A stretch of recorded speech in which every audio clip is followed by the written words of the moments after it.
अस्सलामुअलैकुम, आप देख रहे हैं समा, मैं हूं फवाज अली और मैं हूं माहम जाहिद। बुलेटिन का बाकायदा आगाज करेंगे। बड़ी खबर आपको देंगे। जाली अकाउंट्स केस में नैब ने पहला रेफरेंस दायर कर दिया। कराची मेट्रोपॉलिटन कॉरपोरेशन के साबिक एडमिनिस्ट्रेटर मोहम्मद हुसैन सैयद समेत 9 अफराद के खिलाफ इख्तियारात के नाजायज इस्तेमाल का रेफरेंस दायर कर दिया गया। तफसीलात जानते हैं। समग्र नुमाइंदे सुहेल रशीद हमारे साथ मौजूद हैं। सुहेल, जरा तफसील से बताइएगा, रेफरेंस दायर हुआ है, अब आगे प्रोसेस क्या होगा, इस पर समाअत कब शुरू होगी? जी देखिए, आज नैब की जानिब से ये रेफरेंस एहतसाब अदालत में दायर किया गया है। रेफरेंस के साथ जो मुकदमे का तमाम रिकॉर्ड है, 9 मुलजमान जिनको नामजद किया गया है, उनसे होने वाली तफ्तीश और तमाम जो शवाहिद हैं नैब के पास, उनकी रोशनी में ये रेफरेंस तैयार किया गया है, जिसे रजिस्ट्रार ऑफिस ने वसूल कर लिया है और अब उसे स्क्रूटनी के लिए भेजा गया है। इंचार्ज जज हैं जो यहाँ पर नैब कोर्ट्स के मोहम्मद बशीर, उनकी अदालत में, वहाँ पर इसकी स्क्रूटनी मुकम्मल होगी। देखा जाएगा कि क्या रेफरेंस मुकम्मल है। अगर रेफरेंस को मुकम्मल तस्वर किया जाता है तो उसके बाद इस पर तमाम मुलजमान को नोटिस जारी किए जाएंगे। ताहम उससे पहले ये स्क्रूटनी का अमल जो है वो मुकम्मल होता है, जो कि एक तरीकाकार है। हर रेफरेंस का अदालती जो अमला है उसकी स्क्रूटनी करता है, उसको देखा जाता है कि कुछ उसमें कोई चीज़ कम तो नहीं है या उसमें कोई सफ़ात मिसिंग तो नहीं है। ये सारी चीज़ें जब देखी जाएंगी उसके बाद इस रेफरेंस पर नोटिस जो हैं वो जारी किए जाएंगे। कुल 9 मुलजमान हैं, जिसमें से 8 जो हैं वो KMC और KDS हैं, जिनमें हुसैन सैयद जो हैं वो साबिक एडमिनिस्ट्रेटर हैं KMC के, उनको मरकजी मुलजम बनाया गया है। और जो बुनियादी इल्ज़ाम इसमें नैब की जानिब से लगाया गया है रेफरेंस में, वो ये है कि 2 प्लाट्स जो कि मंदिर और लाइब्रेरी के लिए मुख्तस थे, उनको अलाट किया गया है गैर कानूनी तौर पर। और जो नवे मुलजम है इसमें वो पैराथीनन एक कंपनी है, उसके जो यूनुस कदवाई हैं, जिनको आसिफ अली जरदारी का करीबी साथी भी समझा जाता है, उनको नामजद किया गया है। नैब की जानिब से सजा देने की जो है वो इस्तदा की गई है एहतसाब अदालत से, और ये कहा गया है, ये दावा किया गया है नैब की जानिब से कि ठोस शवाहिद मौजूद हैं कि इन्होंने कवानीन की खिलाफ वर्जी करते हुए इख्तियारात का नाजायज़ इस्तेमाल भी किया, जिससे कौमी खजाने को जो है वो करोड़ों रुपए का नुकसान पहुंचा है, ऐसा कहा गया है नैब की जानिब से। और इसमें जो जाली बैंक अकाउंट्स का लिंक जो है वो ये बन रहा था, तफ्तीश में जो बात सामने नैब ज़राए के हवाले से लाई गई थी वो ये थी कि जो ये अलाटमेंट जितनी भी हुई हैं ज़मीन की, इसकी जो अदायगियाँ हुई हैं वो मुबैना तौर पर जाली अकाउंट से हुई हैं। यूँ ये जाली अकाउंट्स की तफ्तीश के सिलसिले में ही एक रेफरेंस है पहला, जो कि आज नैब की जानिब से तैयार होने के बाद एहतसाब अदालत में दायर कर दिया गया है। इसमें नजम ज़मान एक अहम मुलज़िम थे जिनको गिरफ्तार भी किया गया था, वो अभी इसमें नामजद हैं, जबकि यूनुस कदवाई हैं। इस तरह 9 कुल मुलजमान हैं, जिसमें से 8 का ताल्लुक जो है वो KMC और KDA से ही है। ये दूसरा रेफरेंस भी नैब की जानिब से तैयार है, जिसकी मंजूरी भी चेयरमैन नैब दे चुके हैं और कल तक वो भी दायर किए जाने का इम्कान है, जो कि ओमरी ग्रुप के खिलाफ है। ये दोनों रेफरेंसेस जो है तैयार होने के बाद नैब रावलपिंडी ने हेड ऑफिस को भिजवाए थे, जिनकी मंजूरी दी जा चुकी है। जबकि जो दीगर पार्क लेन कंपनी का मामला है उस पर अभी तक जो है वो तहकीकात जारी है। आसिफ अली जरदारी और बिलावल भुट्टो से उसमें जवाब नैब ने तलब कर रखा है। उनकी तहकीकात मुकम्मल होने के बाद जो दीगर रेफरेंसेज हैं वो भी एक एक करके यहाँ पर जमा करवाए जाएंगे। ताहम आज ये सिलसिला जो है वो बाकायदा शुरू हो चुका है। पहला रेफरेंस जो है वो यहाँ पर दायर हुआ है जो साबिक एडमिनिस्ट्रेटर हैं कराची म्यूनसिपल कॉरपोरेशन के, उनके खिलाफ, और उन पर जो इल्ज़ाम लगाया गया है वो यही है कि इख्तियारात से तजावुज़ किया गया है और कौमी खजाने को नुकसान पहुंचाने का ही ये रेफरेंस है जो यहाँ पर दायर कर दिया गया है। बहुत शुक्रिया तफसील से आगाह करने के लिए सुहेल रशीद। इसी मामले से जुड़ी एक और खबर के साबिक एडमिनिस्ट्रेटर KMC मोहम्मद हुसैन गिरफ्तारी से बचने के लिए सिंध हाई कोर्ट पहुंचे। अदालत ने नैब को मोहम्मद हुसैन सैयद को गिरफ्तार करने से रोक दिया है। इसी हवाले से तफसीलात जानेंगे इरफानुल हक से। इरफानुल हक, बताइएगा क्या कहा गया है अदालत की जानिब से? देखिए, सिंध हाई कोर्ट पहुंचे थे मोहम्मद हुसैन सैयद, मगर उनके पास ये तफसीलात नहीं थी कि उनके खिलाफ जो रेफरेंस फाइल किया जा रहा है वो क्या है। और रेफरेंस दायर होने से कुछ देर कबल वो सिंध हाई कोर्ट आए थे। अदालत ने इस्तफसार किया कि अगर आपके खिलाफ कोई रेफरेंस नहीं है तो आपको किस इल्जाम में जमानत दी जाए, जिस पर उन्होंने कहा कि उन्हें हिफाजती जमानत दरकार है, क्योंकि नैब ने यह दिया है कि उनके खिलाफ करप्शन का एक रेफरेंस दायर किया जा रहा है, गिरफ्तारी का खदशा है, नैब को गिरफ्तारी से रोका जाए।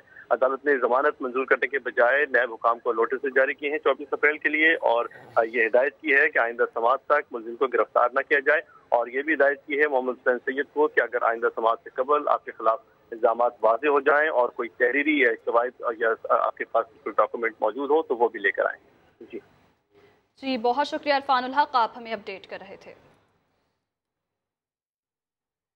हर गरीब का ख्वाब अपना घर, तब्दीली सरकार ने सपने दिखाए मगर फिर तारीख पे तारीख आने लगी। नया पाकिस्तान हाउसिंग स्कीम फिर ताखीर का शिकार हो गई है। पंजाब के वजीर बराए हाउसिंग मियां महमूद रशीद ने नई तारीख का ऐलान कर दिया है। मजीद जानते हैं, समग्र नुमाइंदे उस्मान सिद्दीक हमारे साथ मौजूद हैं।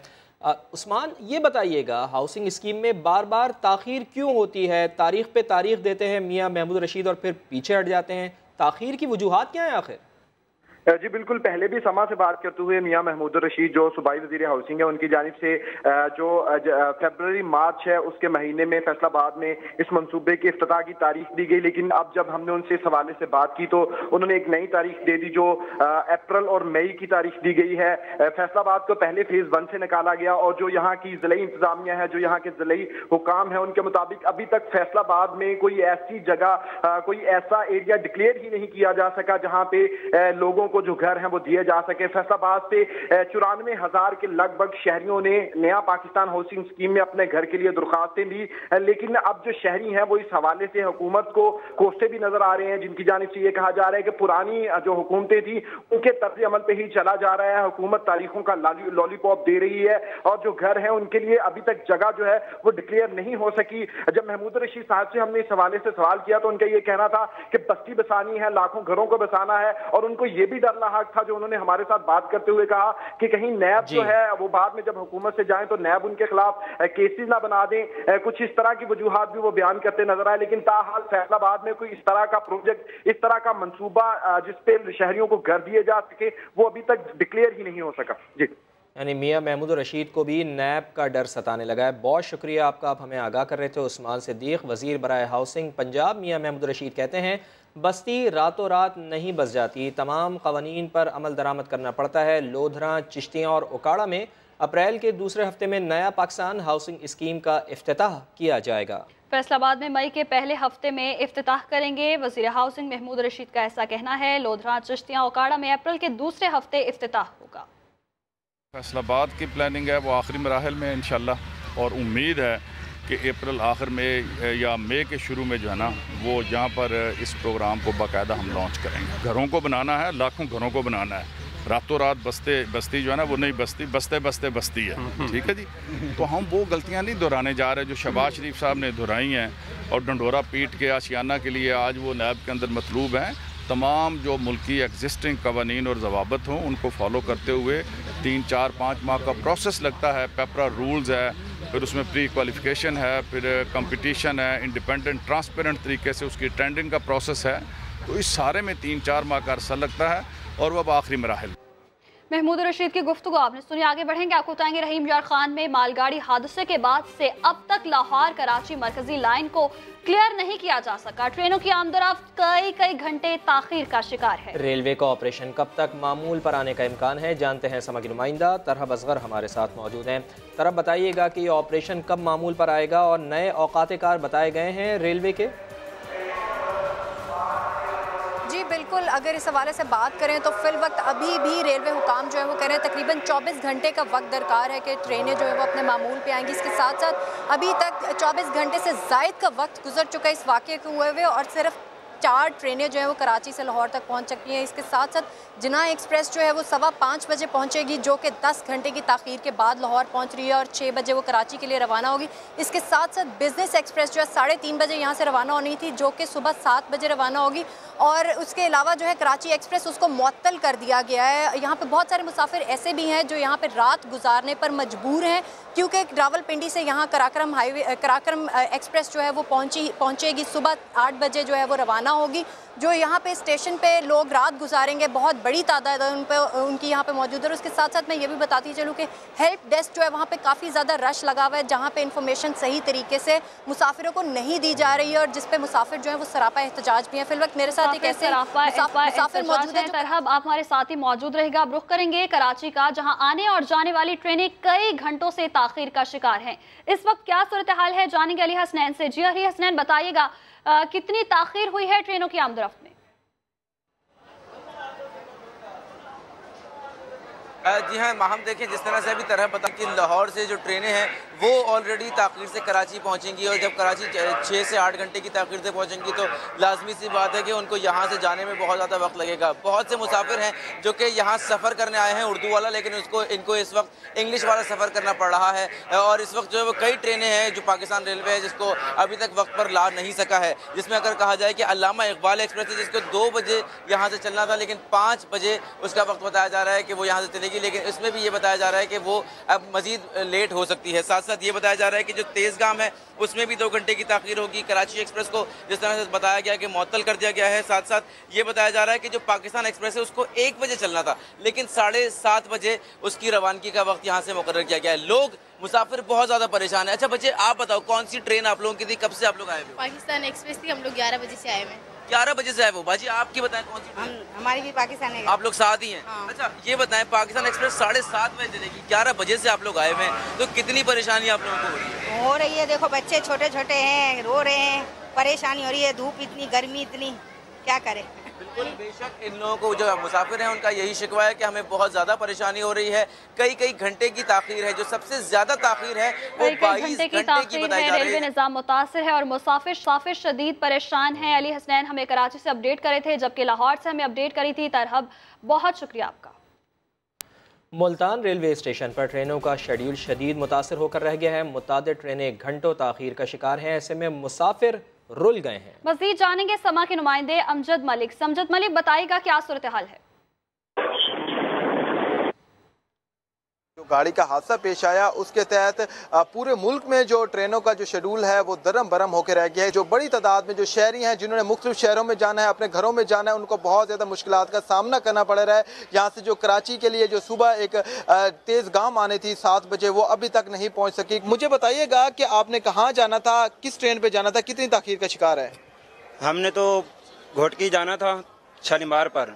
शालीमार के बारे में तो बताया गया कि ये 12 बजे आएगी, लेकिन हम यहाँ पर 12 बजे से उसका इंतजार कर रहे हैं, अभी तक नहीं आई। तो यही सूरत हाल है मुल्तान की। जितनी भी ट्रेनें जो हैं ताख़ीर का शिकार हो रही हैं, यहाँ से ट्रेनें जो लेट जा रही हैं और लेट यहाँ से आ रही हैं। कोई पिछले 9-10 घंटों से जो शहरी हैं यहाँ पे वो फंसे हुए हैं मुल्तान रेल स्टेशन पे और यहाँ पे कोई सहूलियात भी नहीं है। सख्त गर्मी के अंदर जो शहरी हैं यहाँ पे बैठे हैं और ट्रेनों का इंतजार कर रहे हैं। यहाँ पे लोग जो है अपने प्यारों का इंतजार कर रहे हैं कि कब वो ट्रेन आएगी, वो अपने प्यारों से मिलेंगे। जी, सख्त गर्मी में मुसाफिर परेशान है। बहुत शुक्रिया अमजद मलिक, आप हमें अपडेट कर रहे थे। मसाइल हल करने की मुहिम चलाने वाले फिक्सिट के बानी रुकने कौमी असम्बली आलमगीर के खिलाफ भी मुहिम शुरू हो गई। दफ्तर के बाहर नारे लिख दिए गए। खुले मेन होल्स पर वजीर आला की तस्वीर बनाने वाले आलमगीर भी तस्वीरों में आ गए। रात गए नामालूम अफराद ने उनके ऑफिस के बाहर उन्हीं के खिलाफ चौकिंग कर दी। दीवार पर आलमगीर की तस्वीर बनाई गई। रुकन कौमी असम्बली आलमगीर ने समा के प्रोग्राम नया दिन में भी बताया कि उनके खिलाफ मुहिम चलाई जा रही है। कल से मैं देख रहा हूँ मेरी तस्वीर जगह जगह बना रहे हैं इनके कुछ सियासी लोग हैं, वो बस मेरे खिलाफ एक कैंपेन चला रहे। अगर कोई मसाइल की निशानदेही करके मुझे मेरी अटेंशन वहाँ लेकर जाए तो ठीक है। आलमगीर के दफ्तर के बाहर वजीर आजम के खिलाफ भी नारे लिखे गए। फिक्सिट की टीम ने नारे मिटाने के लिए उन पर सफेद रंग तो कर दिया, लेकिन सवाल ये है कि नारे मोहल्ले वालों ने लिखे या मुखालिफ सियासी जमातों ने। कौन है जो सफाई और अवाम के मसाइल हल करने की मुहिम चलाने वाले आलमगीर के खिलाफ मुहिम चला रहा है? फिक्सिट दफ्तर पर आलमगीर खान के खिलाफ चौकिंग की गई, जिसे वर्कर्स ने मिटा दिया है। मजीद जानते हैं समग्र नुमाइंदे सऊद बिन मुर्तज़ा जो इस वक्त फिक्सिट के दफ्तर के बाहर मौजूद हैं। सऊद, ये बताइएगा कि कुछ पता चल पाया है कौन मुलव्विस है इसके पीछे और क्या मकासद हैं उसके? जी हाँ, बिल्कुल मुख्तलिफ इशूज़ पर आवाज़ उठाने वाले आलमगीर खान के ख़िलाफ़ खुद जो है नामालूम अफराद सरगर्म हो गए हैं। रात गए उनके दफ्तर के बाहर उन्हीं के नाम से जो है चौकिंग कर दी गई और उनकी तस्वीर भी बना दी गई, जिस तरह से वो बनाया करते थे इंतज़ामिया या दीगर लोगों की। कैमरामैन शाहिद बलोच अगर आपको दिखाएं कि हम लोग इनके दफ्तर फिक्सिट के दफ्तर के बाहर मौजूद हैं और आलमगीर की जो तस्वीर में बनाई गई थी वो अब इनके जो मेंबर्स हैं इन्होंने मिटा दी। लेकिन इनका यह बताना है कि रात को तकरीबन 12 साढ़े 12 बजे के दरमियान ये वाक़या पेश आया, जब मुखालफिन इनका ये कहना है कि उन्होंने ये हरकत की है सिर्फ तंग करने के लिए। रात को गुज़िश्ता दिनों इन्होंने हैदराबाद में वज़ीर आला सिंध की एक पोस्टर लगाया था, उसी का ये रिएक्शन मालूम होता है, ऐसा कहना है फिक्सिट के जो मेंबरान हैं इनका। ठीक है, सऊदी मुर्तज़ा हमारे साथ मौजूद ही रहिएगा। MNA और बानी फिक्सिट मुहिम के आलमगीर साहब हमारे साथ खुद मौजूद हैं। आलमगीर साहब, शुक्रिया आपके वक्त के लिए। ज़रा बताइएगा कि कुछ पता कर पाए हैं आप कि कौन लोग आपके खिलाफ ये मुहिम शुरू कर रहे हैं और उनके मकासद क्या हो सकते हैं? ये तो खैर एक्सपेक्टेड था, है पीपल्स पार्टी के लोग हैं जो ये कर रहे हैं, और यकीनन जो मैंने एहतजाज जो है वो शुरू किया है उसके अगेंस्ट ये रद्द अमल है। लेकिन एक चीज मुझे अफसोस हुआ है कि मैं जो भी एहतजाज करता हूँ वो इशू की बुनियाद पे होता है। अगर कोई इदारा काम नहीं कर रहा जिससे लोगों को, आवाम को तकलीफ है, उस इशू को हाईलाइट करने के लिए मैं ये मुनफरिद अंदाज अपनाता हूँ एहतजाज का। उसके रद्द अमल में इन लोगों ने ये इधर उधर जो है वो वॉल चॉकिंग शुरू कर दी। यानी अगर कोई मुझसे कोई मसला जुड़ा हुआ है, मुझसे MNA से किसी को तकलीफ है, उस इशू की निशानदेही के लिए तस्वीर बनाएं। ये कौन सा तरीका है कि हर दीवार पे आप दीवार गंदी कर रहे हैं और तस्वीर बना रहे हैं वगैरह। तो खैर मैं अप्रिशिएट करता अगर इशू की निशानदेही करते, लेकिन इशू की क्या निशानदेही करेंगे मसाइल की, क्योंकि मसाइल तो इनके इदारों की वजह से हैं। वाटर बोर्ड, सेवरेज बोर्ड इनके पास है, सॉलिड वेस्ट मैनेजमेंट सिंध हुकूमत के पास है, सड़कें जो टूटी फूटी हैं वो इनके पास है, शहर का जितना निजाम है वो तो इनके पास है। शहर का जनाजा निकाल दिया इन्होंने, ये क्या मेरे खिलाफ मसाइल पर तस्वीर बनाएंगे? तो मैं अप्रिशिएट करता अगर एहतजाज होता, लेकिन ये तो महज एक फन के लिए, तफरी के लिए और बुग़्ज़ निकालने के लिए इन्होंने ये हरकत की है। अगर मसाइल पर होता तो मैं उस मसाइल का हल भी निकालता और अप्रिशिएट भी करता। अच्छा आलमगीर साहब, आपने जब मुहिम शुरू की थी तो उस वक्त सिंध में कायम अली शाह साहब की हुकूमत थी, कायम अली शाह वज़ीर आला थे, लेकिन अब मुराद अली शाह साहब आए हैं, लेकिन आवाम ने उनको थोड़ा बहुत अप्रिशिएट भी किया है कि उनके आने के बाद कुछ मसाइल कम हुए हैं, काम उन्होंने कराए हैं। आप क्या समझते हैं, चूँकि आप बहुत गहरी नज़र रखते हैं, सफाई भी आप कराते रहे हैं, अवामी मसाइल को हम हल करने की मुहिम भी आप चलाते रहे हैं, आप समझते हैं कि मुराद अली शाह के आने के बाद कोई फ़र्क आया है या हालात वैसे के वैसे ही हैं जैसे कायम अली शाह के दौर में थे? मैं देखिए एक चीज समझ लें, अवाम की अदालत में मुस्तरद हो चुके हैं ये लोग। अगर मुराद अली शाह ने काम किया होता तो बिलावल भुट्टो लियारी से हारता इलेक्शन। एक बड़ी सिंपल सी लॉजिकल बात कर रहा हूँ, ये कराची के दुश्मन है, बल्कि पूरे सिंध के दुश्मन है। इन्होंने ना नीचे पैसा ना पावर्स डिवॉल्व की। ये NFC का रोना रोते हैं। इन्होंने पिछले 12 साल में एक PFC नहीं दिया, प्रोविंशियल फाइनेंस कमीशन, जो नीचे डिस्ट्रिक्ट्स को पैसा जाना था। नीचे मेयर कराची का मेयर रो रहा है, तो बाकी तो छोड़ देना, सिंध के जो बाकी डिस्ट्रिक्ट्स हैं।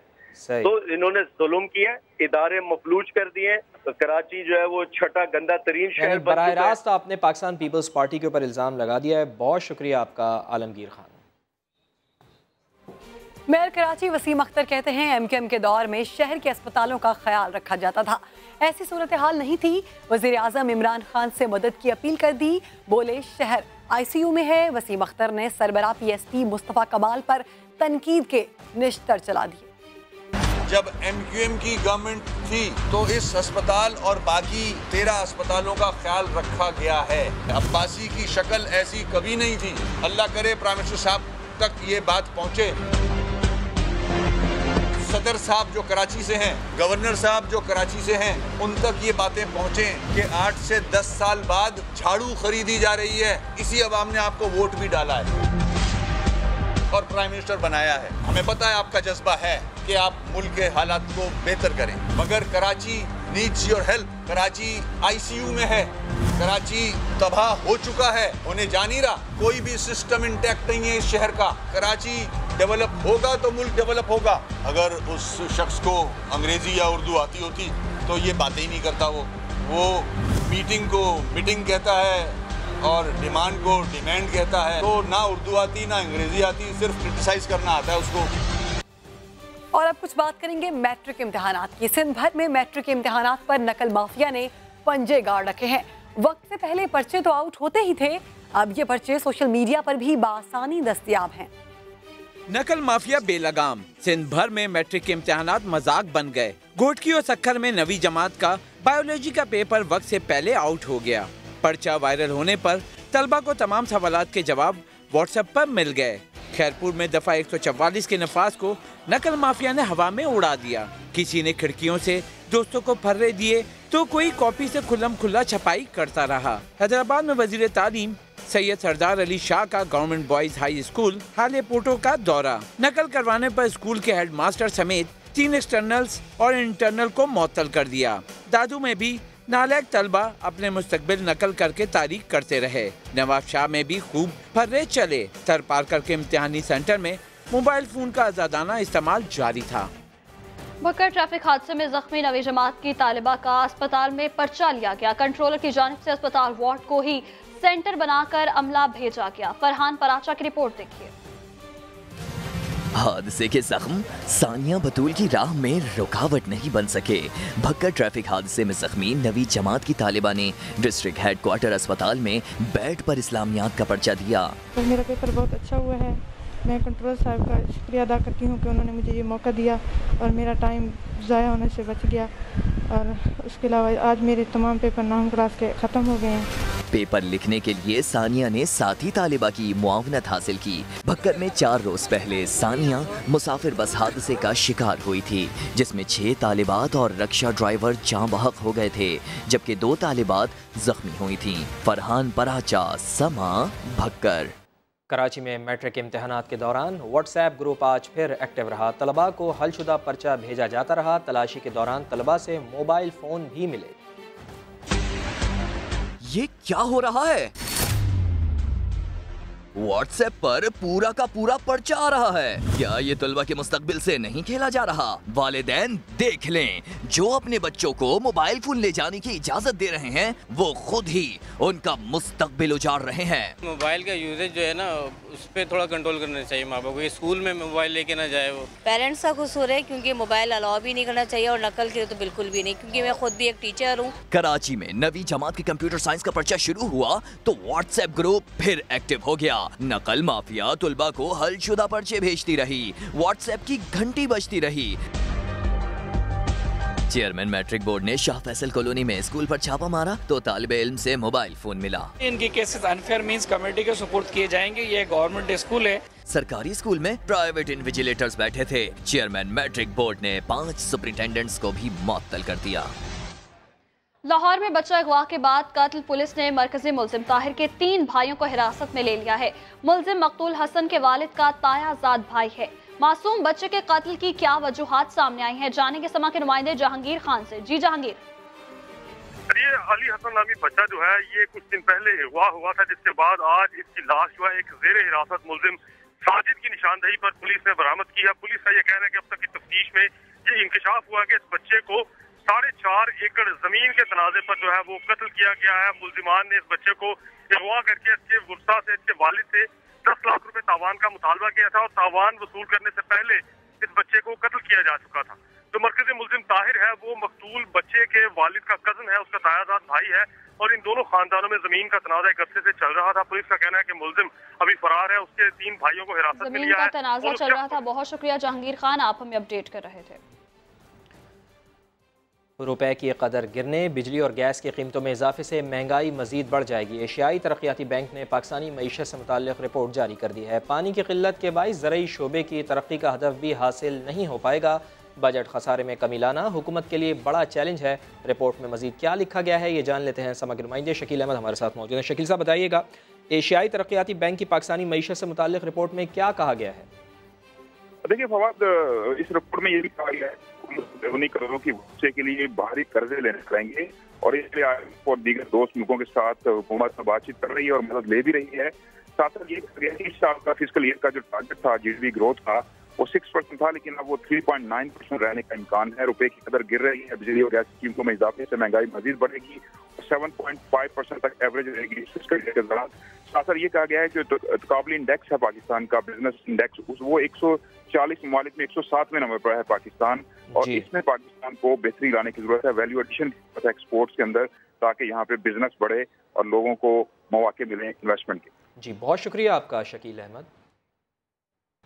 साबिक वज़ीर-ए-आज़म नवाज शरीफ के जिस्म में खून के बहाव में रुकावट की तशख़ीस के बाद लाहौर के निजी अस्पताल में उनका MRI किया जा रहा है। आरिफ मलिक वहाँ मौजूद हैं, उनसे इस बारे में मज़ीद जानते हैं। आरिफ, बताइएगा कि ये आज ही फैसला किया गया था कि मियाँ मोहम्मद नवाज शरीफ की MRI कराई जाए?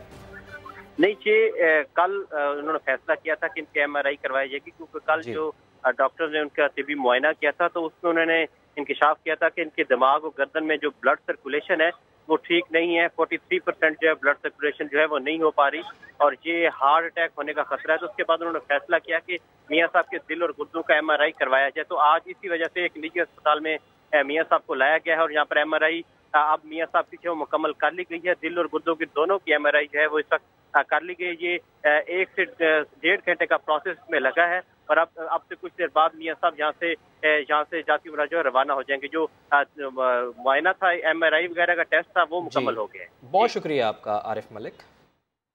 एडिशनल IG कराची अमीर शेख ने दावा किया है कि हालिया फिरकावाराना टारगेट किलिंग में मुलव्वस गिरोह के कुछ कारिंदे गिरफ्तार कर लिए हैं। उन्होंने इंकशाफ किया कि 50% जराइम में मुनशियात फरोश मुलव्वस हैं।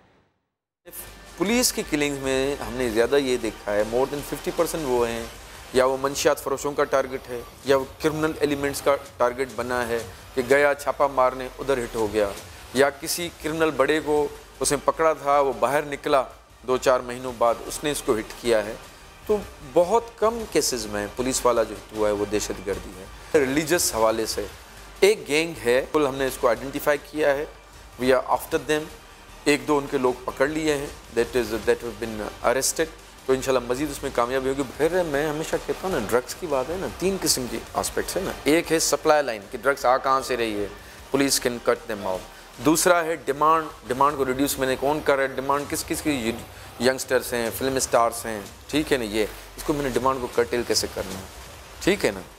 तीसरा है रीहैब कि जी मैं फंस गया हूँ, मेरा बच्चा, आपका बच्चा भाई फंस गया है, अभी कहाँ जाए वो, रीहैब का तो हो, वो है ही नहीं, क्यों बेटे कर रहे हो ड्रग्स, किसने लगाया, दोस्तों ने। असला कहाँ से आया, जहाँ से ड्रग्स लेते हैं उन्होंने दिया है, क्यों, तो जब पैसे ख़त्म हो जाए वो कहते कुछ करके आओ तो फिर मिलेगा नशा। 50% मैं समझता हूँ ड्रग एडिक्ट्स क्राइम कर रहे हैं। स्ट्रीट क्रिमिनल पकड़ा जाए, उसको डरे में पकड़ा जाऊँगा, पकड़े जाने के 8 दिन में अगर छूट गया वो तो कहते हैं हेवन है। फैक्ट्री के वर्कर ना साइट के इलाके में काम करते हैं, रात को वापसी पे ना 2-4 मोबाइल छीनने की कोशिश करते हैं। ये हमारी असेसमेंट है। सिंध हाई कोर्ट में मुख्तलिफ अहम केसेस की समाअत के दौरान अदालत ने कारकर्दगी न दिखाने वाले अफसरान पर बरहमी का इजहार किया। इरफानुल हक की रिपोर्ट। सिंध हाई कोर्ट में वकील मजहर अली समेत 100 से जायद लापता अफराद से मुतल्लिक केस की समाअत। लापता शहरियों के वालिदैन ने अदालत में चीखो पुकार की। बताया कि सादा लिबास एहलकार घर से इमरान और इसके बेटों को साथ ले गए। जस्टिस नेमतुल्लाह ने रिमार्क्स दिए, JIT और पुलिस अहले खाना के लिए कुछ नहीं करते, अदालत को मजबूर और बेबस न समझा जाए, शहरी बाजियाब कराएं। उधर साबिक DG KDA नासिर अब्बास के खिलाफ प्लॉट्स की गैर कानूनी अलॉटमेंट के केस में DG KDA के पेश न होने पर अदालत बरहम हो गई। रिमार्क्स दिए, ये किस जूनियर अफसर को अदालत भेज दिया, इसके तो 2 सवालों में पसीने छूट जाएंगे। जूनियर अफसर कैसे अपने सीनियर्स के खिलाफ बात कर सकता है।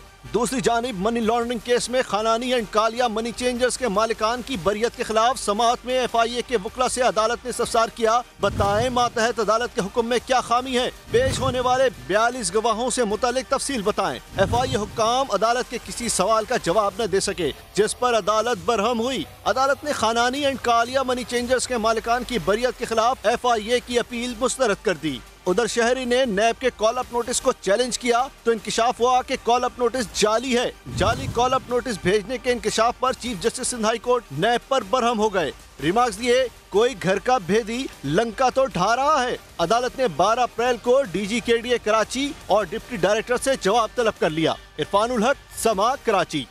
और बुलेटिन के आखिर में आपको बताते हैं कि इस्लामाबाद में टूरिज्म समिट में यूक्रेनी गुलकारा क्रिस्टीना गोब्रिंका ने दिल दिल पाकिस्तान गाकर सबके दिल मोह लिए।